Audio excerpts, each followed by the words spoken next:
आप लोगों को मेरी आवाज में आशा रखता हूँ किस समय आ रही है। Hallelujah Jesus, thank you Lord. आवाज आ रही है आपको अभी मेरी फिर से? हाँ पास्टर, अभी क्लियर आ रहा है आवाज। प्रिया हाँ, तो बताएगा मुझे अगर आपको आवाज आ रही है मेरी तो।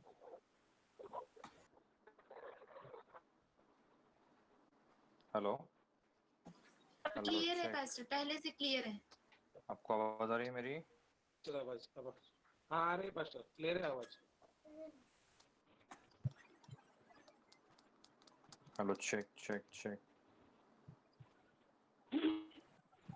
आवाज आ रही है आपको? हाँ पास्टर जी, आवाज पूरी क्लियर आ रही है। आ रही है पास्टर। ओके ओके, ठीक है। Praise the Lord. चलिए परमेश्वर के वचनों में, जो भी माइक खुले हैं आप ऑफ कर दीजिए प्लीज। Thank you Lord.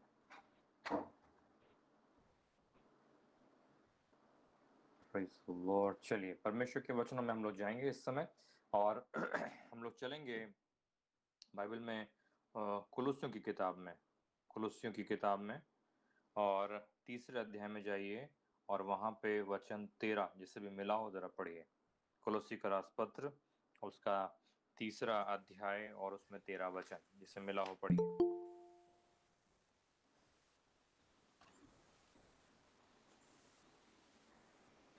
और यदि किसी को किसी पर दोष देने का कोई कारण हो तो एक दूसरे की सह लो और एक दूसरे के अपराध क्षमा करो, ये वैसे ही तुम भी करो।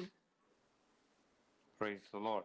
ठीक है, पिछले बार हम लोग, अगर आपको याद होगा, हम लोग जो बात कर रहे थे उसमें हम लोग बात कर रहे थे कि हम लोग दोष दोष के विषय में, अगर आपको याद हो पिछले सप्ताह में हम लोग बात कर रहे थे दोष के विषय में, कि दोष कैसे उस चीजों से हम बचें।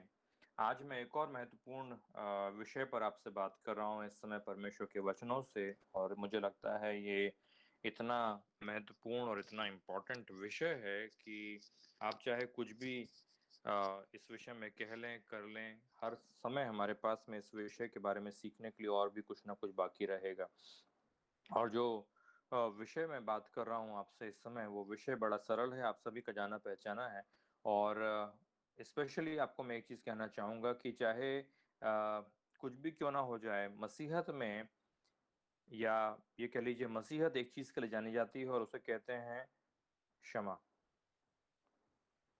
पता है आपको, मसीहत में, क्रिश्चियनिटी में, भले ही लोगों ने मसीहत के विषय में यह ना सुना हो कि प्रार्थना करने से चिन्ह और चमत्कार होते हैं, भले ही लोगों ने यह ना सुना हो कि प्रार्थना करने से बीमारियां दूर हो जाती हैं, भले ही लोगों ने ये ना सुना हो कि प्रार्थना करने से फलाने फलाने काम होते हैं, लेकिन लोगों ने अधिकतर ये ज़रूर मालूम है उन्हें, ये उन्हें पता है अच्छी तरह से कि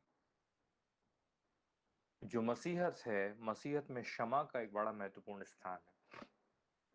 क्षमा, या दूसरे शब्दों में हम जो उसे कहते हैं, जो उर्दू से मिलता है एक्चुअली, परंतु माफ़ी।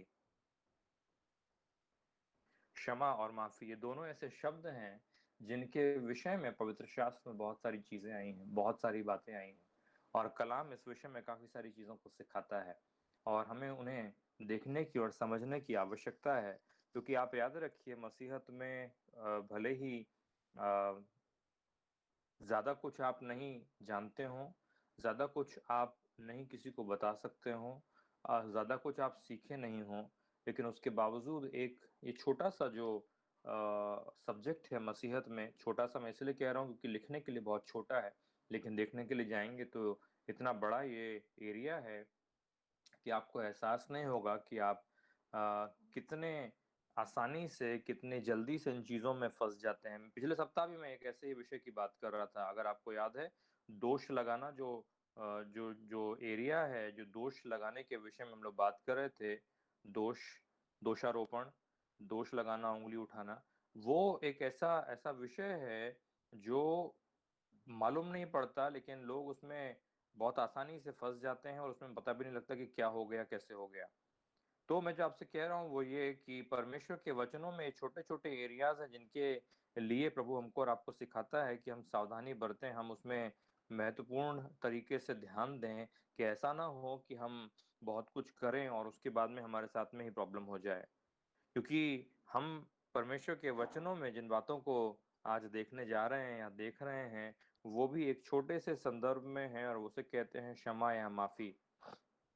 और मैं और आप जानते हैं कि ये एक ऐसा विषय है जिसके विषय में प्रभु यीशु मसीह ने बतलाया, प्रभु यीशु मसीह ने अपने मुंह से सिखाया और अपने जीवन के द्वारा उसने ऐसे ऐसे कामों को किया कि हम समझ जाएं बहुत क्लियरली कि प्रभु यीशु मसीह इस एक क्षेत्र में मेरे से, आपसे, हम सभी के जीवनों से एक बड़े परिवर्तन को चाहता है।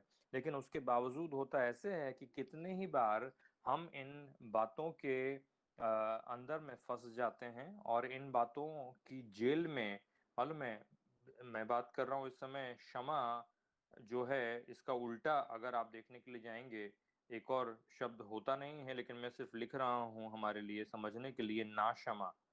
अंग्रेजी में शब्द है उसके लिए परंतु हिंदी में नहीं है, मुझे पता नहीं, अगर है तो कोई मेरी हेल्प करे बताने के लिए।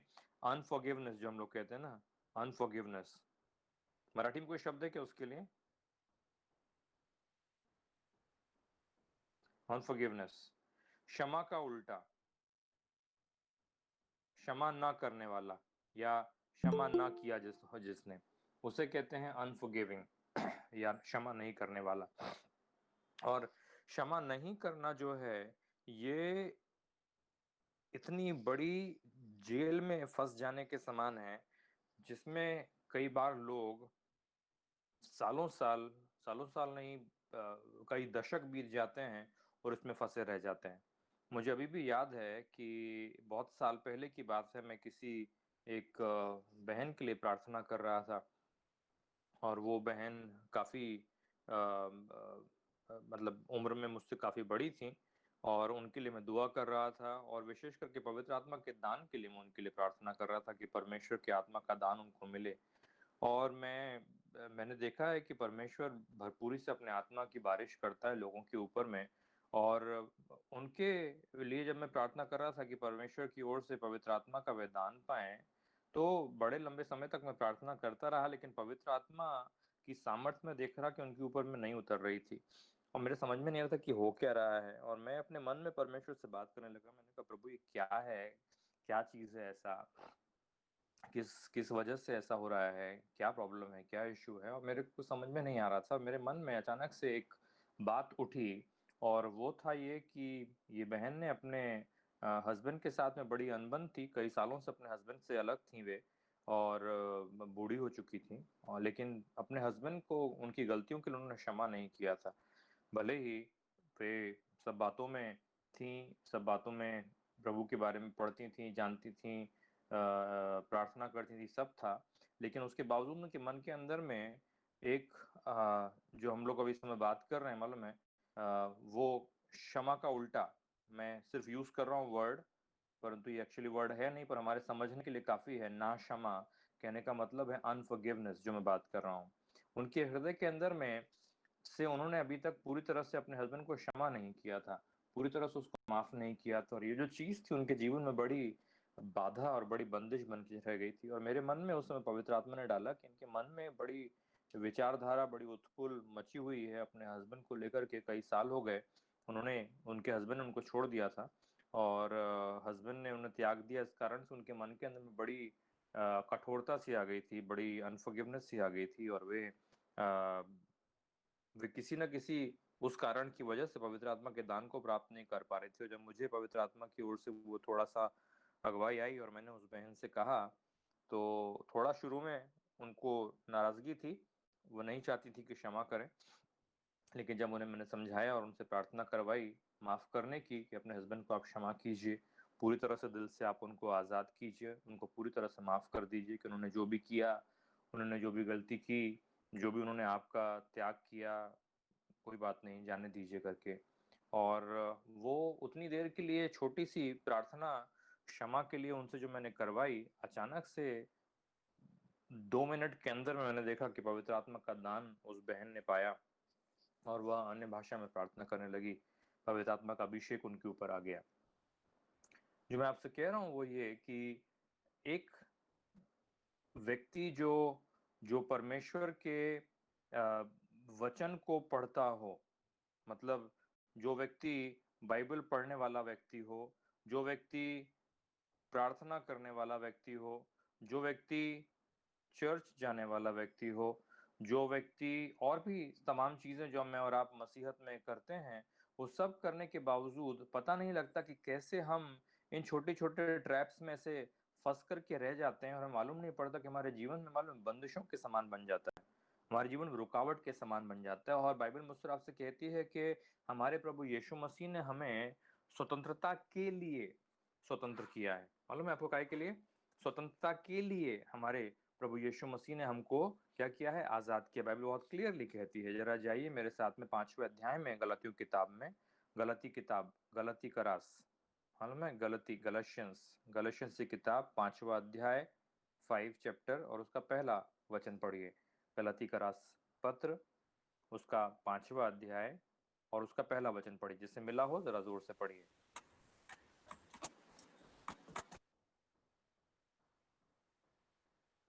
पढ़िए। कोई पढ़ रहा है?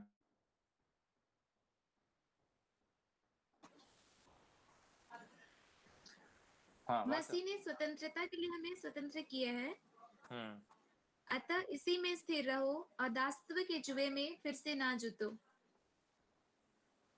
स्वतंत्रता, बाइबल कहती है मसीह यीशु ने हमें स्वतंत्रता के लिए स्वतंत्र किया है। मालूम है इसलिए आजाद किया है कि आप आजाद रहें। आपको आजादी के लिए आजाद किया है। बाइबल कह रही है, मालूम है काहे के लिए आपको आजाद किया है, काहे के लिए को स्वतंत्र किया है? ताकि आप स्वतंत्र रहें। बाइबल कहती है हमारे प्रभु यीशु मसीह ने हमें स्वतंत्रता के लिए स्वतंत्र किया है, तो हम दोबारा दासत्व में न पड़े। दोबारा जब हमें आजाद कर दिया गया है तो हम जेल में न पड़े। जब हमें पूरी तरह से फ्री कर दिया गया है तो हम वापस से बंधन में न पड़े।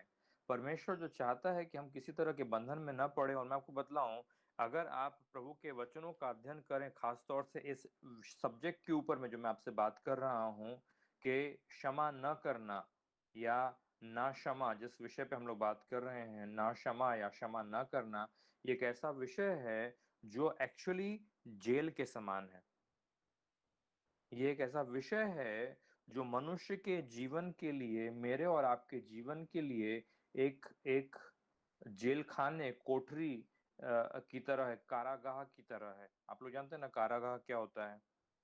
कारागाह ये होता है कि जेल सलाखों के पीछे।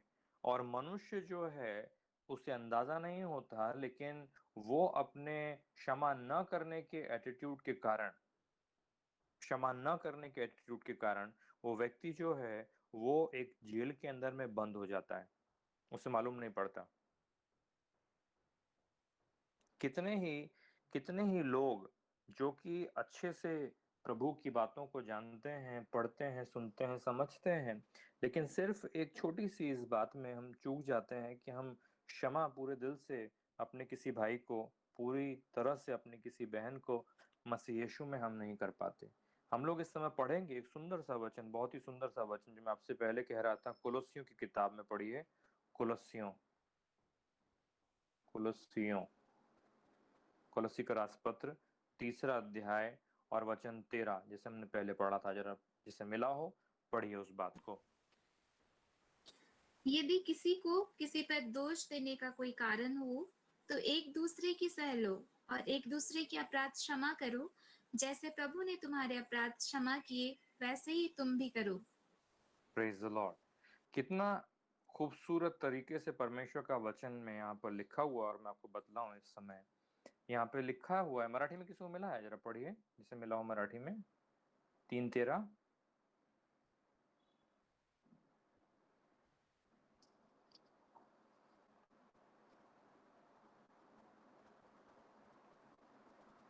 मराठी बाइबल किसी के पास नहीं है?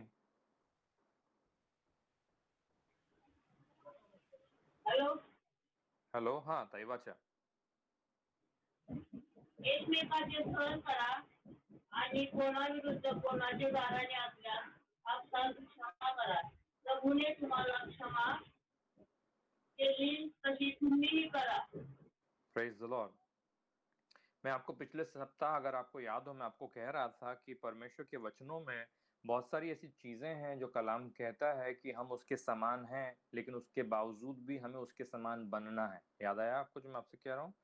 हम उसके समान हैं, मैंने आपसे कहा था, हम उसके समान हैं, नो डाउट्स हम उसके समान ही हैं। बाइबल कहती है जैसा वो है उसके समान हमें संसार में है, लेकिन उसके बावजूद हमें उसके समान क्या करना है? बनना भी है। दोनों चीजें हैं। ये उसके समान हम हैं, वो हमारा पोजीशन है प्रभु यीशु मसीह में। उसके समान बनना जो है, ये हमारा वॉक है, उसमें हम उसमें चलते फिरते हैं, जो ये हमारा पोजीशन है कि हम उसमें उसके समान हैं। हमें हमें पाप की क्षमा मिली है। बाइबल कहती है प्रभु ने तुम्हाला क्षमा केली तशी तुम्ही करा, एकमेकांचे सहन करा आणि कोणाविरुद्ध कोणाचे गाणे असल्यास आपसात क्षमा करा, प्रभु ने तुम्हाला क्षमा केली तशी तुम्ही करा।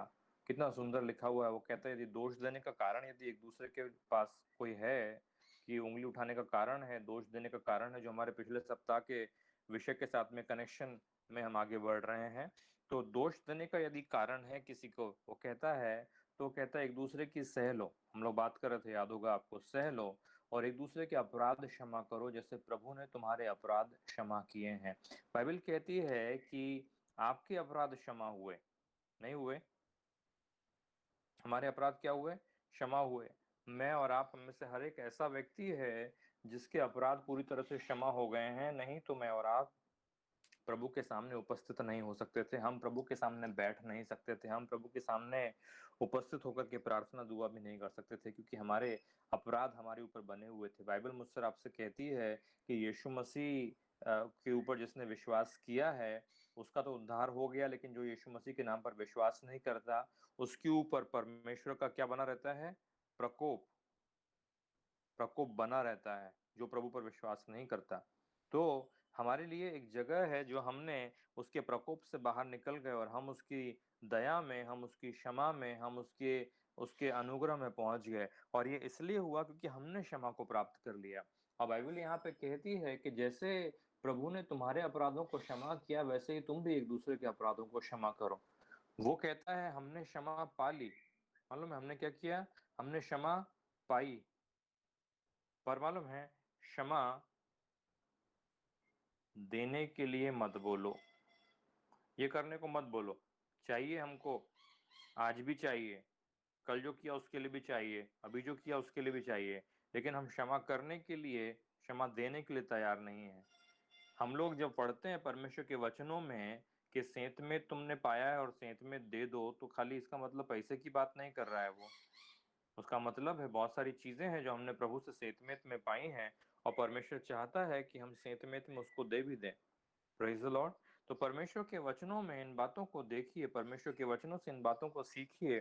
कलाम कहता है मुझसे आपसे कि जैसे प्रभु ने हमारे अपराधों को क्षमा किया, वैसे ही हम भी एक दूसरे के अपराधों को क्षमा करें। हम लोग एक प्रभु की प्रार्थना करते हैं, मालूम है क्या है प्रभु की प्रार्थना? आप सबको याद है, मुंह ज़बानी याद है आप में से बहुत से लोगों को, है ना? क्या बोलते हैं हम लोग प्रभु की प्रार्थना? प्रभु की प्रार्थना क्या है? प्रभु की प्रार्थना में हम लोग बोलते हैं कि और तू भी हमारे, जैसे हमने हमारे अपराधियों को क्षमा किया है। क्या बोलते हैं हम लोग? कि जैसे हमने हमारे अपराधियों को क्षमा किया है, वैसे ही तू भी हमारे अपराधों को क्षमा कर। वो कहता है कि जैसे हमने क्षमा किया है,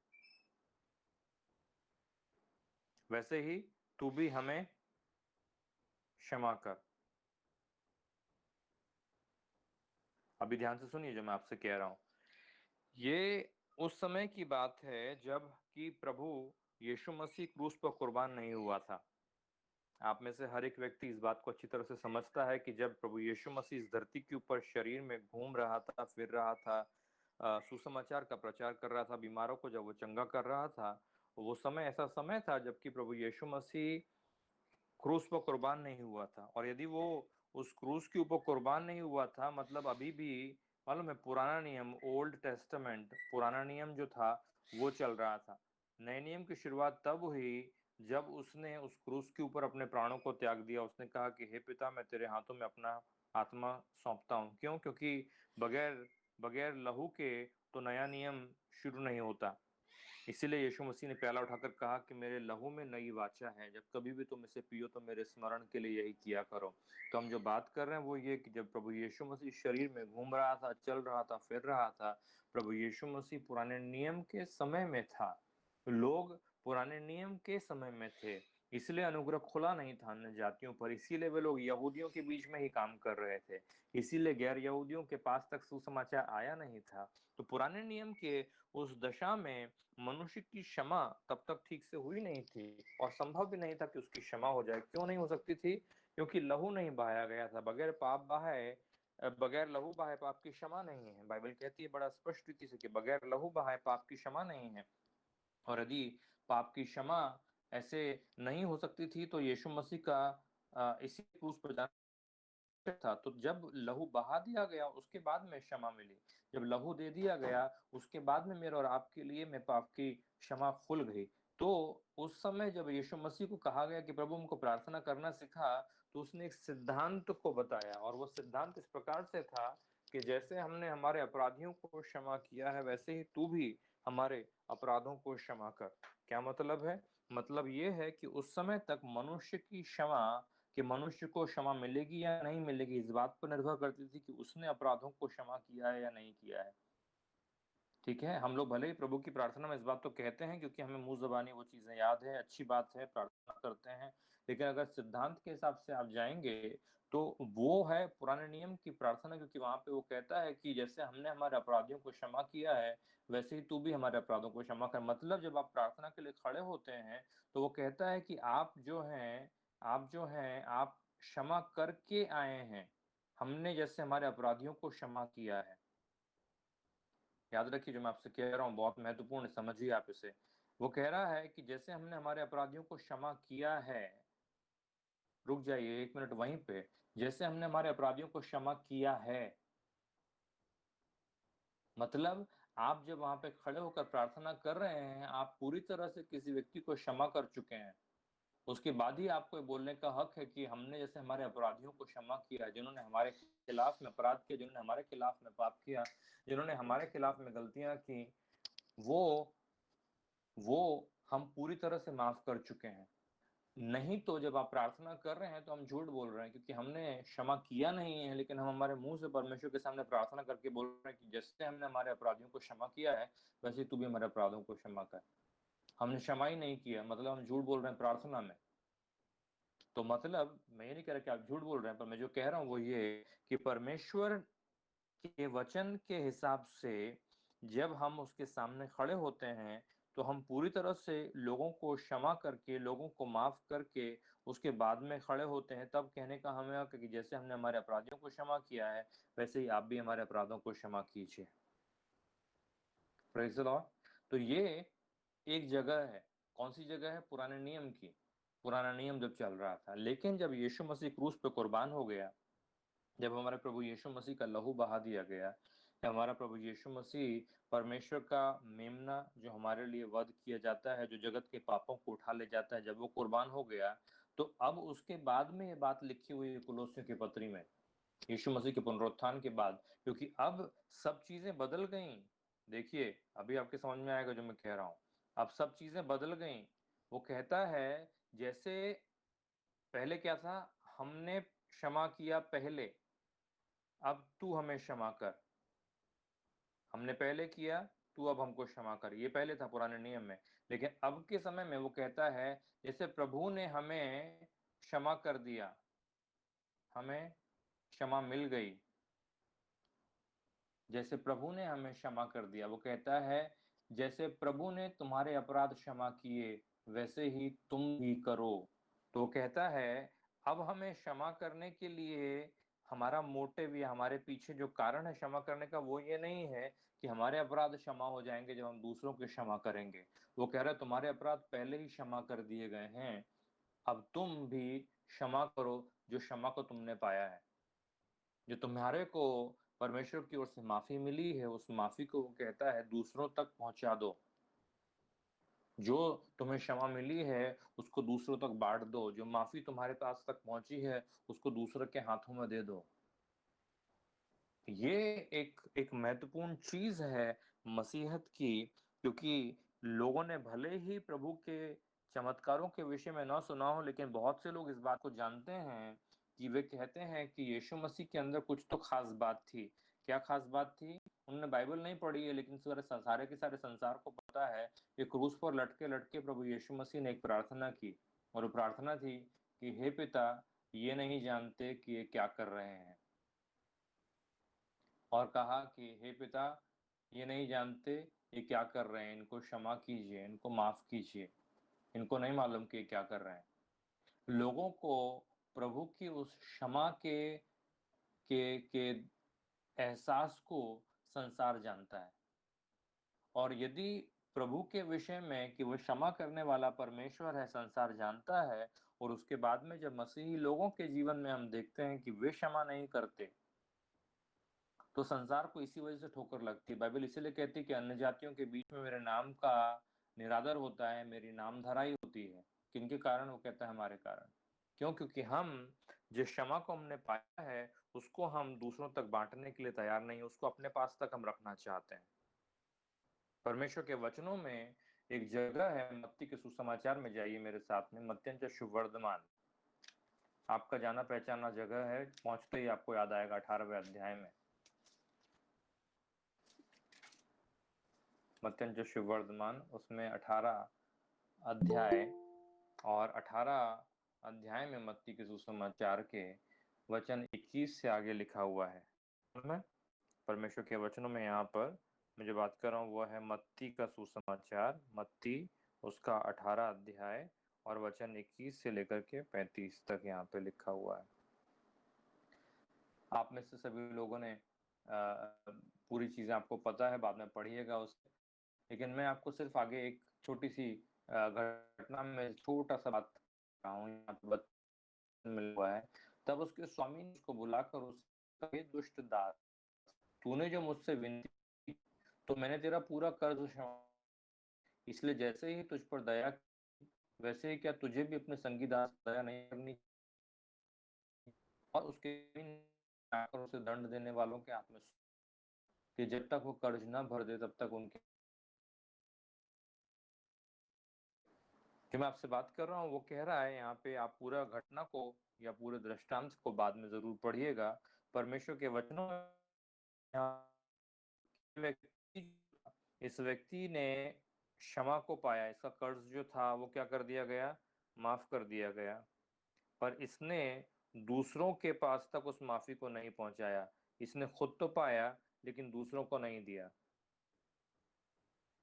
समझ में आया जो मैं आपसे कह रहा हूँ? परमेश्वर के वचनों में यहाँ पे इस व्यक्ति के बारे में, इस दास के बारे में एक जो बात लिखी हुई है कि ये दास ऐसा था जिसने माफी पाई तो सही, इसको मिली तो सही, लेकिन इसने आगे किसी को दी नहीं, क्योंकि इसके पास में बड़ा कर्ज था, इसने किसी से उधार लिया था, दे नहीं पा रहा था। समय यहाँ तक आ गया था कि उस जमाने में जैसे होता था कि आदमी को बेच दो बाजार में ले जाकर के, ये आदमी और इसका परिवार बिकने वाला था, लेकिन जाकर के उसने माफी मांगी और कहा कि मुझे क्षमा कर दो, मेरे पास में देने के लिए पैसे नहीं है, मैं नहीं भर सकता, मुझे माफ कर दीजिए। तो उसने फाइनली बोला ठीक है, माफ कर दिया, जाओ। और उसके बाद में बाहर निकला तो इसने किसी को 10 रुपए उधार दिए थे, और जाकर के उसने उस व्यक्ति को पकड़ लिया और कहने लगा कि तू मेरा 10 रुपए लौटा, और नहीं देगा तो उसका गला पकड़ने लगा, उसके साथ में बर्ताव करने लगा बुरा। और बाइबल कहती है मुझसे आपसे कि तब राजा को मालूम हुआ कि राजा बोलता है मैंने तो इसकी क्षमा कर दिए थे पूरा, और इसने जाकर के दूसरे गला पकड़ा, बोलता है कि थोड़ा सा पैसा जो मैंने तुमको दिया था वो मुझे वापस दो। जो मैं आपसे कह रहा हूँ हे प्रियो, ये जो माफी है, ये क्षमा न करने का जो जो एक एरिया है, ये बहुत डेंजरस एरिया है, और बहुत से लोगों को इसने बिगाड़ दिया है, बहुत से लोगों के आत्मिक जीवन को इसने उजाड़ दिया, बहुत से लोगों के जीवन का इसने विनाश कर दिया है। क्यों? क्योंकि हृदय से क्षमा नहीं कर पाते। मैं आपको बतलाऊं, मतलब मैं एक, यदि आप ध्यानपूर्वक इस बात को समझने का प्रयास करें, तो मनुष्य जो है, मनुष्य के साथ में फर्ज कीजिए एक एक घटना घटी, मैं आपके सामने से बना रहा हूँ, मान लीजिए एक एक घटना घटी, और इस घटना में कुछ बुरा हो गया, आपके साथ में कुछ बुरा बर्ताव हो गया, और उसे उसे लेकर के मनुष्य जिंदगी भर अपने हृदय के अंदर में बना के रखता है, उसके बारे में सोचता रहता है, उसके बारे में विचार करता रहता है, उसके बारे में नाना प्रकार की चीज़ों को इमेजिन करता रहता है, ऐसा हो गया, वैसा हो गया। और उसके कारण मालूम है होता क्या है, उसके उसके कारण जो हुआ, उसके कारण आपके इमोशंस, आपकी भावनाओं में आपको चोट पहुँचती। तो एक तो मैं बात कर रहा हूँ जो हुआ कि एक घटना घट गई, उसके बाद में जो बात कर रहा हूँ मैं आपको कि आपको आपको उसकी वजह से चोट लगी या आपको उसकी वजह से इमोशनली फील हुआ, आपको खराब लगा। और उसके बाद में होता यह है कि मनुष्य मालूम है उस उस चीज के विषय में दिन रात सोच सोच करके उसको और मालूम है क्या करता है, बड़ा बना लेता है। अपने मन के अंदर में उसको बड़ा करता चला जाता है, उसको और हवा देता रहता है। मालूम है आपको, आप मुझे पता नहीं आपने कभी ऐसा महसूस किया या नहीं किया, लेकिन कुछ लोगों के साथ में बात करके मुझे अनुभव हुआ है कि मान लीजिए कि मैं किसी व्यक्ति से बात कर रहा हूँ और बात करने करते मैंने किसी का नाम मेंशन कर दिया, तो आदमी का चेहरा एकदम आग बबूला हो जाता है, क्योंकि उसको पुरानी घटनाएं याद आ जाती हैं, पुराने समय का दर्द याद आ जाता है कि उस व्यक्ति ने मेरे को ऐसा कहा था, उसने मेरे साथ में ऐसा व्यवहार किया था, उसने मेरे साथ में ऐसा किया था, वैसा किया था। दुनिया भर की चीजें दुनिया भर की चीजें उस व्यक्ति के साथ में जुड़ा हुआ हर इमोशन उनके अंदर में आ जाता है। मालूम है क्यों? क्योंकि सालों साल उसको पाल रहे हैं। बाइबल में एक बड़ा अच्छा सा मालूम है एक एक वचन है, मैं आपको बतलाऊं। परमेश्वर का वचन कहता है, अ, जरा जाइए मेरे साथ में, एक सेकेंड आपको बताता हूँ।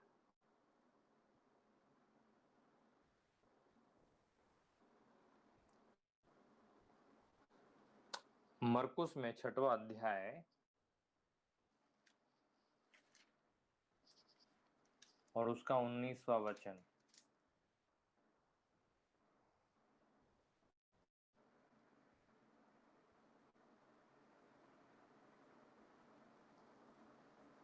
इसलिए हेरोदियास उससे बैर रखती थी और चाहती थी कि उसे मरवा डाले, परंतु ऐसा हो ना सका। अंग्रेजी में इस प्रकार से लिखा है, एंड शी नर्स्ड, जो शब्द उपयोग में लाया है मालूम है क्या वो शब्द उपयोग में लाया है? NURSED, she nursed a grudge against him. किसी के पास अंग्रेजी बाइबल रहेगा तो आप टैली कर सकते हैं जो मैं आपसे कह रहा हूँ। नर्स्ड अ ग्रज मालूम है नर्स क्या होता है? नर्स मतलब सिस्टर लोग जो हम लोग बोलते हैं, उनका काम क्या होता है मालूम है आपको? आपका देख रेख करना, आपके आपका ख्याल रखना, आपको टाइम से दवाई देना, आपका टाइम से बिस्तर साफ करना, आपको टाइम से खाना दिलवाना, आपको टाइम से टेम्परेचर लेना, ब्लड प्रेशर लेना, मतलब पूरी तरह से रख रखाव, पूरी तरह से देखभाल करना। जो शब्द है देखभाल करना, मालूम है? देखभाल, नर्स जो जो शब्द है उसका अर्थ होता है देखभाल करना। बाइबल कहती है कि हेरोदियास नर्स्ड अ ग्रज, हृदय के अंदर एक ऐसी बैर की भावना की उसने देखभाल की। किसके अगेंस्ट में? यूहन्ना बपतिस्मा देने वाले के अगेंस्ट में। क्यों? क्योंकि वो उसके जीवन के विषय में कुछ कहता था, तो उसने बड़े देखभाल से अपने हृदय के अंदर में बैर को पाला, और समय आया तो उसने यूहन्ना बपतिस्मा देने वाले का उसने सर कटवा दिया। चीजों को हृदय के अंदर में मनुष्य चाहे तो देखभाल करके बड़ा कर सकता है, और यदि चाहे तो उसे त्याग भी सकता है।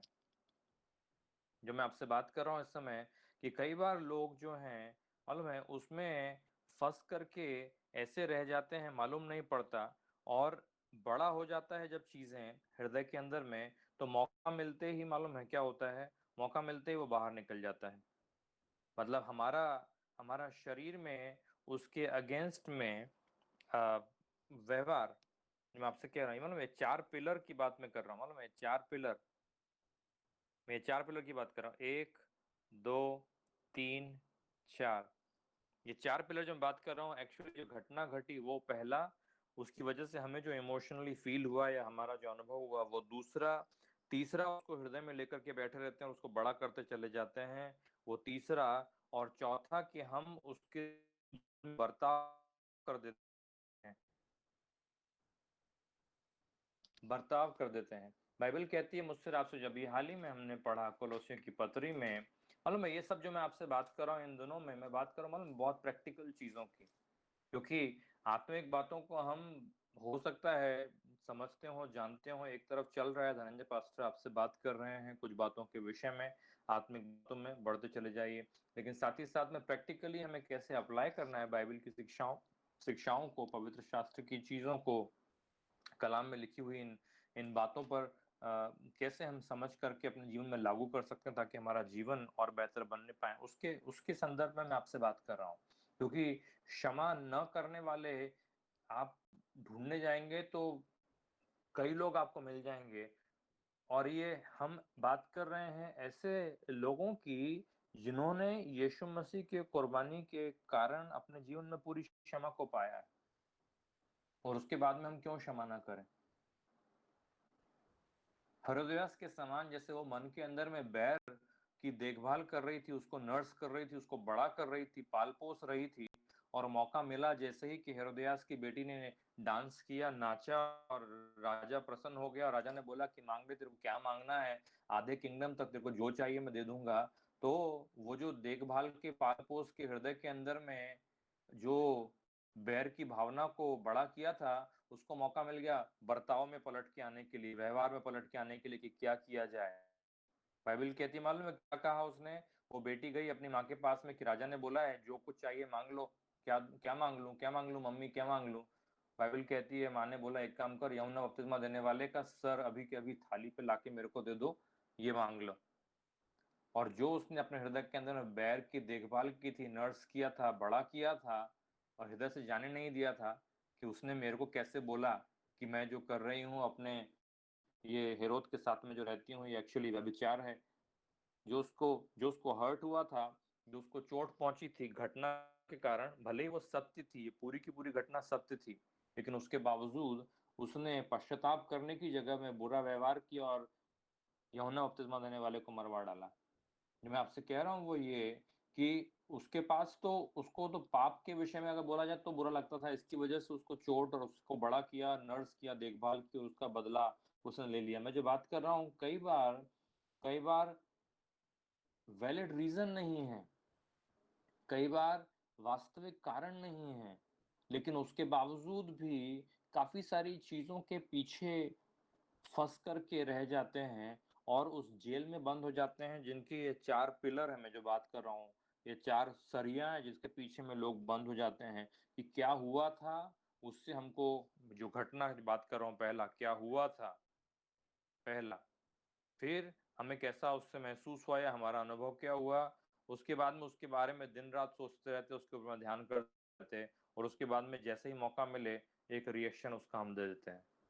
चौथा वो है, और ये जो है सबका सब ये बड़ा डेंजरस चीज है। बाइबल कहती है कि तुम्हारे पास भले ही किसी पर दोष देने का कोई कारण हो तो भी एक दूसरे को सह लो। वो कहता है जैसे प्रभु ने तुम्हारे अपराधों को क्षमा किया वैसे तुम भी अपराधों को क्षमा करो, क्योंकि आप नहीं जानते कि कैसे इस जेल में, मालूम है इस जेल के अंदर, इस जेल के पीछे यदि कोई व्यक्ति यहाँ पे फंस जाए, मालूम है इस जेल के पीछे कोई व्यक्ति अगर फंस जाए तो उसको कैसा महसूस होगा आपको नहीं पता, लेकिन एक व्यक्ति जो किसी को क्षमा नहीं कर पाता, आप उसके हृदय के अंदर झांक करके यदि देखें तो आपको मालूम होगा कि वो व्यक्ति वास्तव में बड़े बड़े जेल के अंदर है। क्योंकि होता ऐसा है कि जो मैं लोगों को जानता हूँ, बहुत सीनियर सीनियर लोग, कई बार बात होती है ऑफिस के सिलसिले में, बात होती है, बात हुआ कि चलो आप स्टेज के ऊपर में आप बैठना, तो वो पूछेगा कि स्टेज के ऊपर मेरे साथ में कौन कौन बैठने वाला है। आप बताएंगे कि आपके साथ में स्टेज के ऊपर में ये 3 लोग बैठने वाले हैं, नंबर 1, नंबर 2 और आप नंबर 3 हैं। तो आदमी बोलेगा नंबर 1 जो है उसके साथ में मेरे को प्रॉब्लम नहीं है, लेकिन नंबर 2 अगर स्टेज पर रहेगा तो मैं स्टेज पर नहीं जाऊंगा।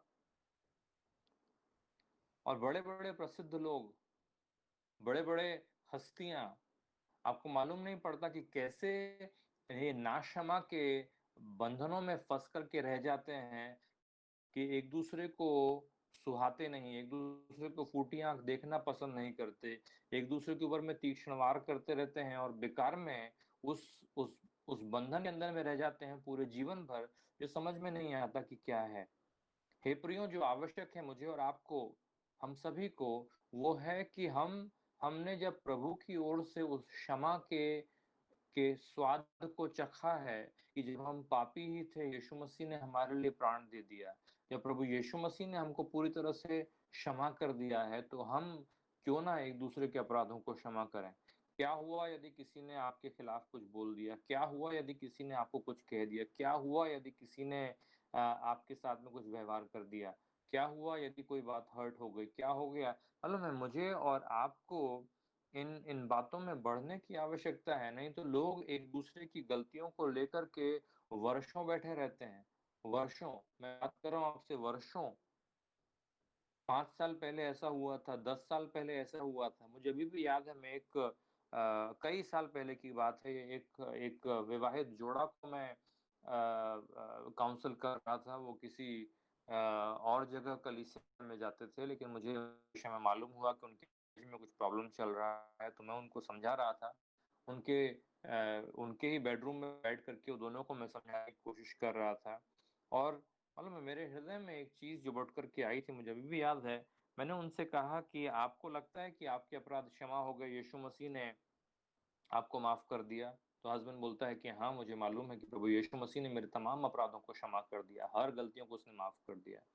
मैंने कहा मतलब उसके लहू में आपके सारे अपराध शामिल हैं जिनकी कीमत अदा कर दी गई? बोला हाँ, हाँ, पूरी तरह से मुझे यकीन है कि प्रभु यीशु मसीह के जो जो उसने बलिदान दिया है मेरे लिए, उसमें मेरी हर पाप क्षमा हो गए। मैंने कहा पक्का? तो बोले हाँ, मुझे पता है कि मेरे सारे अपराध क्षमा हो गए, सारे अपराध क्षमा हो गए। मैंने कहा ओके, आपके सारे अपराध क्षमा हो गए? तो उसने कहा हाँ, मेरे सारे अपराध जो हैं वो क्षमा हो गए। मैंने कहा ओके। मैंने कहा आप बतलाइए, अब आपकी पत्नी ने जो आपके खिलाफ में व्यवहार किया या आपके अगेंस्ट जो बोला या आपकी मदर के साथ में जो ऐसा किया या जो भी बात आप कह रहे हैं, मैंने कहा उस आपके आपके पत्नी के आपकी पत्नी जो है, आपकी पत्नी के जो अपराध हैं, मैंने कहा वो प्रभु यीशु मसीह के लहू के नीचे आते हैं या नहीं? प्रभु यीशु मसीह ने जो दाम दिया है वो आपकी पत्नी के अपराध उसमें आते हैं या नहीं? मैं बात कर रहा हूँ कई साल पहले की ये घटना है, मुझे अभी भी याद है बड़ी अच्छी तरह से। और और मुझे पता है ये एक ऐसी चीज है, क्योंकि बहुत से लोग मुझे ये कपल जो था, एक एक्चुअली साउथ इंडियन था और एक जो था वो महाराष्ट्र से था। परमेश्वर ने उन दोनों को जोड़ा था एक साथ में, लेकिन उसके बावजूद वे अपने अपने जीवन में परमेश्वर की क्षमा को ग्रहण करने के लिए तैयार थे। लेकिन जो हस्बैंड ने वाइफ के साथ किया, जो वाइफ ने हस्बैंड को बोला, वो उनके पास में सालों का रिकॉर्ड था। बच्ची जो हमारी है वो बेटी के पैदा होने के पहले ऐसा हुआ, बेटी के पैदा होने के पहले ऐसा हुआ, मैं किचन में ऐसा हुआ। दुनिया भर का रिकॉर्ड उनके पास में है। एक दूसरे के अपराधों को वे क्षमा नहीं कर पाए, लेकिन इतना जरूर जानते थे कि मेरे पर्सनल अपराधों के लिए यीशु मसीह का दाम काफी है।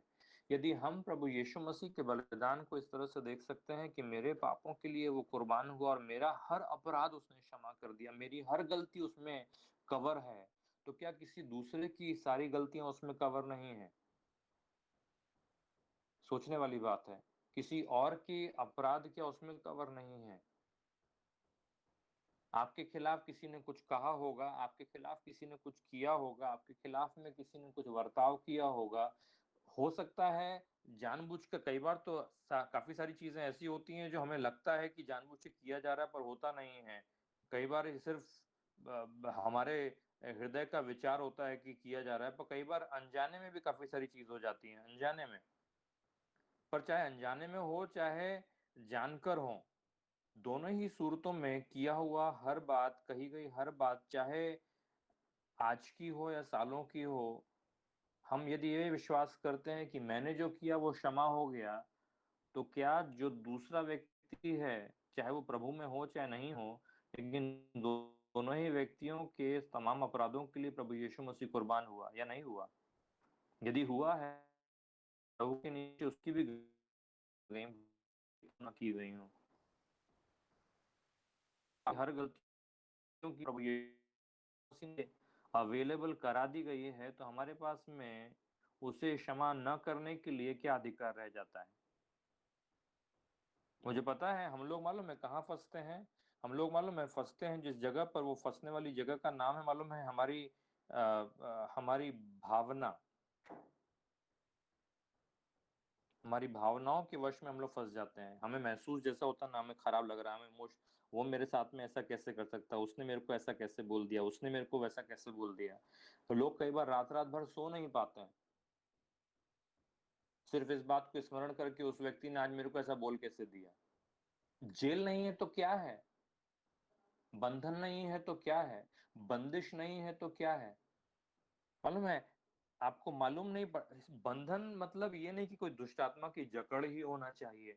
बंधन मतलब मनुष्य, मालूम है, क्षमा क्षमा के क्षमा नहीं हुए या क्षमा नहीं किया तो मनुष्य, वो भी तो एक जेल के समान है जिसके अंदर में मनुष्य फंस के रह जाता है। मैंने आपसे कहा 4 चीजें याद रखिए, 4 चीजें मैं आपसे कह रहा था मालूम है। पहली जो घटना घटी वो, दूसरी जो आपने महसूस किया वो, तीसरा उसको हृदय में रख के जो बड़ा बनाया वो, और चौथा मौका पड़ते ही हमने जो बदला लेने की भावना से जो कर दिया या कह दिया वो। ये 4 चीजों के बारे में बात कर रहा हूँ, और ये 4 चीजें जो हैं हमें बंधन में रखती हैं, हमें बांध करके रखती हैं और हमें मालूम नहीं पड़ता। हम उसके पीछे फंसे रह जाते हैं, जिंदगी भर भावनाओं में दबे रह जाते हैं, हर्ट पेन महसूस करते रहते हैं, रोते रहते हैं, हे परमेश्वर ये ऐसा कैसे कर दिया, उसने वैसा कैसे कर दिया, हे परमेश्वर। और परमेश्वर पूरे टाइम ये कहता है कि जैसे मैंने तेरे अपराधों को क्षमा किया वैसे तू भी दूसरों के अपराधों को क्षमा कर। इस जेल से, इस बंधन से, इस बंदिश से बाहर निकलने का एक तरीका है प्रियो, और वो तरीका है मालूम है क्या, मैं आपसे जो कह रहा हूँ, मालूम है वो तरीका क्या है? वो तरीका है बड़ा सिंपल। मालूम है जेल से बाहर आने का तरीका क्या है? उस तरीके का नाम है क्षमा। जरा जाइए मेरे साथ में इफिसियों की पत्री में 4थे अध्याय में, इफिसी का रास पत्र में जाइए 4थे अध्याय में। पौलुस इसी बात को वहां पर भी कहता है और बड़े अच्छी तरह से। यहाँ पे दोष लगाने का तुम्हारे पास, जैसे वहां पे लिखा था ना, कारण हो तो भी एक दूसरे को प्रेम से सह लो। और वो कहता है अपराधों को क्षमा करो जैसे जैसे प्रभु ने तुम्हारे अपराधों को क्षमा किया। यहाँ पे देखिए 4थे अध्याय में 32वां वचन, काय में, इफिसी का रास में 4 अध्याय और उसका वचन 32 निकालिए। इफिसी का रास अध्याय 4:32, जिसे मिला हो पढ़िए।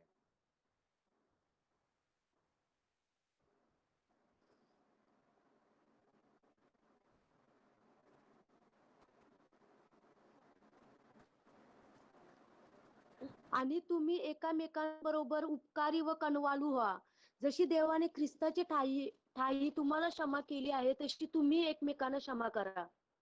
Praise the Lord. देखिए कितना अच्छा लिखा है, एक दूसरे पर कृपालु और करुणामय हो। हमको कृपा चाहिए पर कृपा देने का नहीं है। हमारे ऊपर करुणा होना चाहिए पर दूसरे को देना नहीं है। वो कहता है एक दूसरे पर कृपालु और करुणामय हो।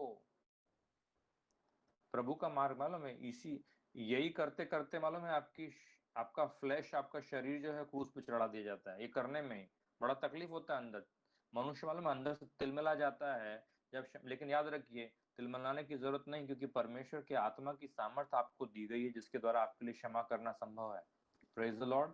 आत्मा का फल में है, परमेश्वर क्षमा करता है, उसका स्वभाव उसके आत्मा का आपके भीतर है, इसलिए संभव है।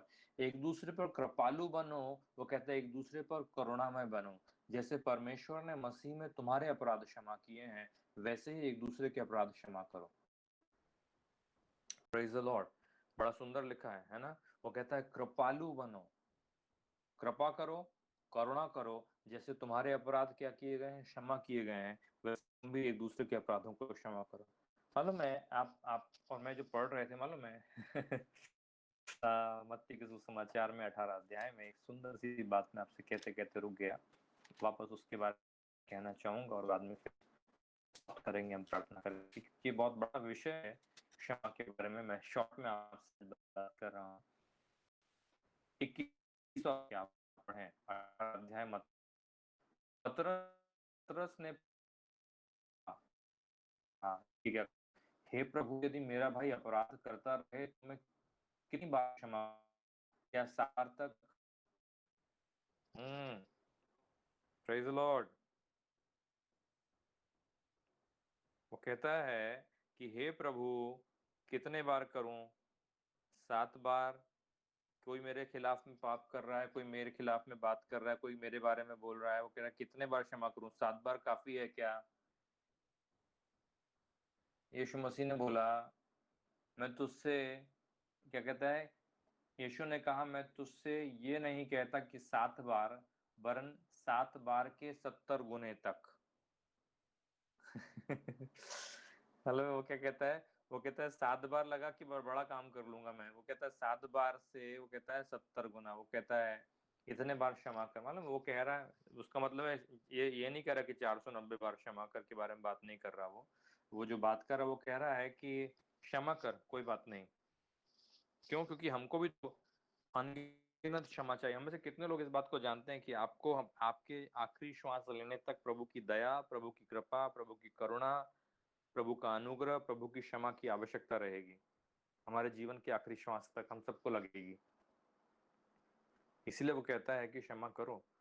और मैं आपको बतलाऊं, सबसे सबसे महत्वपूर्ण ये कि क्षमा न करना मतलब हमारे लिए जेल खाने के अंदर रहने के समान है। मैंने आपसे कहा उससे बाहर निकलना है तो एक ही तरीका है कि जैसे हमने क्षमा को पाया वैसे हम एक दूसरे को क्षमा कर दें। आप में से कितने लोगों को लगता है कि प्रभु यीशु मसीह नाराज रहा होगा किसी के ऊपर में? आप लोग जानते हैं, एक आपको मैं वास्तविक बात बतलाऊं और मैं आपको इसको मैं पूर्ण विराम दूंगा, इसे बंद करता हूं। आपको एक गवाही छोटी सी चाहूंगा और उसके बाद में हम समाप्त एक सेकंड रुकिए। और वो मैं जो आपसे कह रहा हूँ वो इस प्रकार से है कि पिलातुस, मालूम पिलातुस? आपको मालूम है पिलातुस? सब लोगों को पता है पिलातुस कौन था? मालूम है ना आपको? हेलो, पिलातुस मालूम है? हाँ, पिलातुस के राज्य में यीशु मसीह ने दुख भोगा। पिलातुस ने आज्ञा दी थी, मालूम है क्या आज्ञा दी थी? मालूम है क्या आज्ञा दी थी? उसकी आज्ञा थी कि इसे क्रूस पर चढ़ा दो। पिलातुस ने जोर से कहा था यीशु मसीह से कि मेरे पास ये हक है कि चाहूं तो मैं तुझे छोड़ दूं, चाहूं तो मैं तुझे क्रूस पर चढ़ाऊं। इतिहास ऐसा बतलाता है कि कुछ वर्षों के बाद पिलातुस ने यीशु मसीह के नाम पर विश्वास किया और वह खुद बड़ा प्रचारक बन गया। सोचिए, जिस व्यक्ति ने यीशु मसीह को क्रूस पर चढ़ाने की आज्ञा लिखी और अपनी सील से यीशु मसीह की कब्र को, अपनी अपनी रिंग से उसने यीशु मसीह की कब्र को सील किया, इतिहास इस बात की पुष्टि करता है कि उस व्यक्ति ने भी जिसे क्रूस पर उसने चढ़ाने की आज्ञा दी थी, उसी के लहू के द्वारा क्षमा को प्राप्त करके अपने जीवन में उद्धार का अनुभव पाया। Praise the Lord. अभी इससे इससे बढ़कर के क्या होगा कि जिसने यीशु मसीह को क्रूस पर चढ़ा दो करके आज्ञा दी थी, वो व्यक्ति क्षमा हो गया उसी के लहू के द्वारा जिसे उसने क्रूस पर चढ़ाया। इसीलिए वो कहता है एक दूसरे के अपराधों को क्षमा करो, क्योंकि यीशु मसीह ने उसके भी अपराधों को नहीं गिना, उसके भी अपराधों को उसने क्षमा कर दिया।